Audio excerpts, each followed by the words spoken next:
Monkey Jack को तोप की नली में ठूसकर एक खतरनाक हथियार बना दिया गया था। दो पायरेट शिप्स भंवर में एक दूसरे के करीब आ रही थी। दोनों तरफ के सोल्जर्स बेसब्री से रस्सियां पकड़कर झूलने लगे और जल्द ही हवा में उनका मुकाबला शुरू हो गया। वही जैक और डेवी जोन्स फ्लाइंग डचमैन के मस्तूल के ऊपर घमासान लड़ाई कर रहे थे। उसने कुछ बातचीत करके आत्माओं के संदूक की चाबी की जगह का पता लगा लिया। इसके तुरंत बाद उसने घूमकर एक ही झटके में तलवार चलाई और सीधे डेवी जोन्स के ऑक्टोपस के टेंटिकल्स काट दिए। ये देखकर समुद्र का राजा गुस्से से आग बबूला हो गया और उसने सीधे अपने क्लॉ से जैक की तलवार तोड़ दी और सामने खड़े इस बदमाश को कच्चा चबा जाने के लिए तैयार हो गया। लेकिन तभी भंवर का खिंचाव और बढ़ने लगा। बारबोसा ने जैसे ही एक समुद्री जीव को खत्म किया, गूंगा बूढ़ा आदमी ब्लैक पर्ल को कंट्रोल नहीं कर पाया, जिससे दोनों शिप्स के मस्तूल सीधे एक दूसरे से टकरा गए। इस वजह से जैक का पैर फिसल गया और वो लगभग नीचे गिर ही गया था। लेकिन अच्छी बात ये थी कि उसके हाथ में आत्माओं का संदूक था। डेवी जोन्स आसानी से हार कैसे मान सकता था। उसने एक हाथ से जैक को उठाकर फेंक दिया। खतरे को भांपकर जैक ने तुरंत एक रस्सी पकड़ ली और फिर उसने एक समुद्री शैतान की कमर से पिस्टल छीन ली। रस्सी के सहारे एक चक्कर लगाने के बाद उसने सीधे समुद्र के राजा के हाथ से आत्माओं का संदूक गिरा दिया। ब्लैक पर्ल पर विल ने अनगिनत समुद्री जीवों और शैतानों को डेक पर आते देखा। उसने तुरंत अपनी तलवार निकाली और पूरी ताकत से दुश्मनों से लड़ने लगा। उसे नहीं पता था कि इस लड़ाई के बाद वो जिंदा बचेगा भी या नहीं, कोई अफसोस न रह जाए। इसलिए विल ने फैसला किया कि वो अभी एलिजाबेथ को प्रपोज करेगा। दोनों ने इस खतरनाक लड़ाई के बीच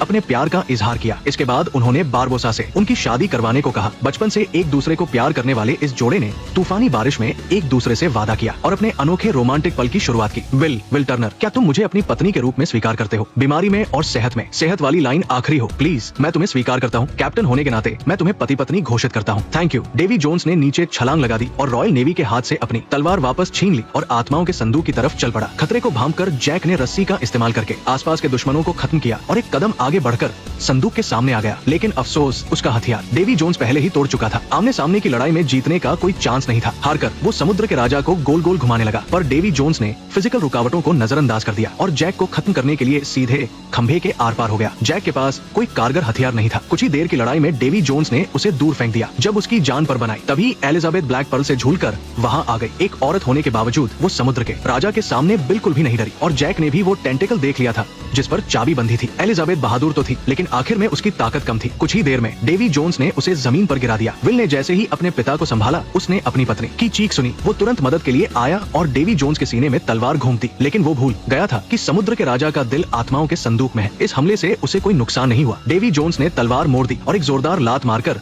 विल को दूर फेंक दिया। वो समझ गया था कि विल और एलिजाबेथ एक दूसरे से प्यार करते हैं, इसलिए उसने खुद ही इस जोड़ी को तोड़ने का फैसला किया। लेकिन तभी पीछे से जैक की आवाज आई। दरअसल उसने आत्माओं का संदूक खोल लिया था और डेवी जोन्स की कमजोरी उसके हाथ में थी। बस टूटी हुई तलवार को दिल में घूम पना था और जैक अपनी मुराद पूरी कर सकता था, हमेशा के लिए अमर हो सकता था। विल और एलिजाबेथ को भी एक परफेक्ट एंडिंग मिलती, लेकिन डेवी जोन्स ने जब देखा कि अब वो हारने वाला है तो उसने पलटकर विल के दिल में तलवार घूम दी और जैक को एक मुश्किल में डाल दिया। अपने अच्छे दोस्त को यही अपनी जान गंवाते देख जैक दोस्ती और अमरता के बीच उलझ गया। अपने बेटे की चीख सुनकर बूढ़े बिल को आखिरकार थोड़ा होश आया। वो पागलों की तरह डेवी जोन्स पर झपट पड़ा, लेकिन उसने बिल को आसानी से काबू कर लिया। जैसे ही समुद्र का राजा उसे खत्म करने ही वाला था कि अचानक उसे अपने सीने में एक ठंडक महसूस हुई। दरअसल जैक ने आखिरकार सही फैसला ले लिया था। उसने विल के हाथ का सहारा लेकर उस दिल को भेद दिया। डेवी जोन्स यकीन न करते हुए आसमान की तरफ देखने लगा और फिर गहरे भंवर में गिरकर समुद्र की देवी की बाहों में चला गया। बारबोसा ने तुरंत अपने आदमियों को तोपों में गोले भरने का हुक्म दिया और दोनों शिप्स को फंसाए हुए मस्तूल को तोड़ दिया। इस तरह उसने ब्लैक पर्ल को समुद्र में डूबने से बचाया, क्योंकि विल ने खुद डेवी जोन्स को खत्म किया था। नियम के मुताबिक उसे अपना दिल निकाल कर यही रखना होगा और नए कैप्टन की जगह लेनी होगी। फ्लाइंग डचमैन को डूबता देख जैक ने पैराशूट का इस्तेमाल करके एलिजाबेथ को वहाँ से निकाल लिया। मंकी जैक भी तेजी से उनके पीछे पीछे चला गया। बाद में गिब्स और बाकी लोगों ने ब्लैक पर्ल से जैक को बचाया। रॉयल नेवी के विशाल बेड़े को देखकर उसने जैक को सलाह दी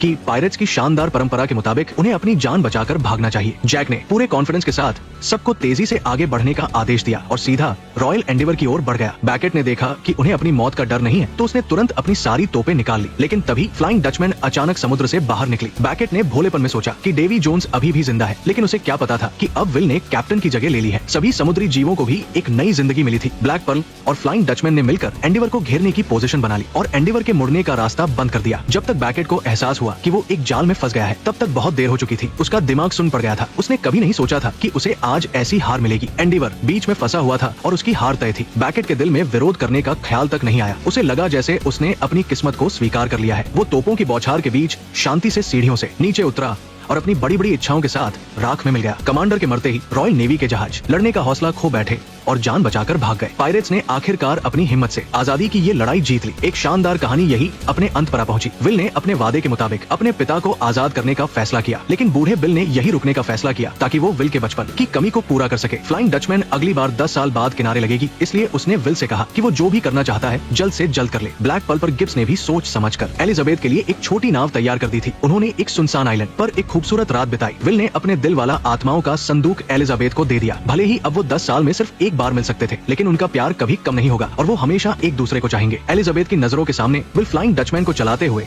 एक हरी रोशनी में बदलकर गायब हो गया और उसने मृत आत्माओं को रास्ता दिखाने का अपना मिशन शुरू कर दिया। वहीं कैप्टन जैक अपनी ऐशो आराम की जिंदगी में वापस लग गया, लेकिन ठीक पहली फिल्म की कहानी की तरह बारबोसा ने फिर से धोखा दिया और जैक का ब्लैक पर्ल चुरा लिया ताकि वो सबको साथ लेकर में बताए गए खजाने को ढूंढ सके। पर इस बार जैक एक कदम आगे था। उसने चुपके से वो नक्शा निकाल लिया था। जैक ने मजे से अपनी छोटी सी नाव चलाई। उसने अपनी जेब से वो नक्शा निकाला। उसकी मंजिल थी में बताया गया फाउंटेन ऑफ यूथ और यहीं से जलपरियों की कहानी शुरू होती है।